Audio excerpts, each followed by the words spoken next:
السلام عليكم متابعي قناة فن ومشاهير، مرحبا بالجميع. إذا كنت من المتابعين الجدد اشترك الآن في القناة ليصلك كل ما هو جديد بالضغط على زر الاشتراك مع تفعيل الجرس، ولا تنسوا دعم المقطع بلايك. شكرا لكم جزيل الشكر. خمنوا من هي هذه الطفلة التي أصبحت اليوم فنانة جميلة، والتعرف على والدها إنه نجم شهير.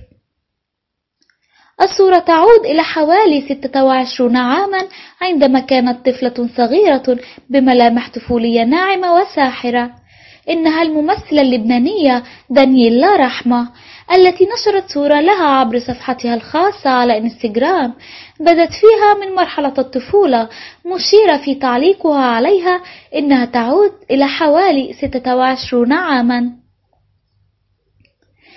وتفاعل المتابعون مع الصورة بشكل لافت، حيث أشار الكثيرون في تعليقاتهم إلى جمالها الذي ما زالت تحافظ عليه إلى اليوم. وكشفت الممثلة دانييلا رحمة أن والدها كان نجما شهيرا في لبنان قبل اعتزاله الفن.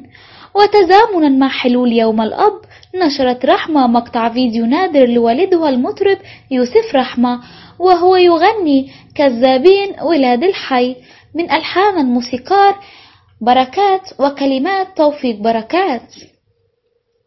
وأرفقت دانييلا رحمة الفيديو برسالة جاء فيها: قد إيه اشتقت لشوفك يا بابا عم بتغني على المسرح، وأسمع هيدا الصوت الحلو، أغانيك رح تبقى الأفضل عندي، ورحب أسمعها، ينعاد عليك يا حبيب قلبي، ومش مصدقة أشوفك قريبا. يذكر أن الفنان يوسف رحمة كان قد ترك الشهرة في لبنان وهاجر إلى أستراليا من أجل عائلته، ووصفته دانييلا سابقا بعبارة: والدي من أجمل الأصوات، وكان من أجمل الشباب في لبنان. شكرا لكم على المشاهدة.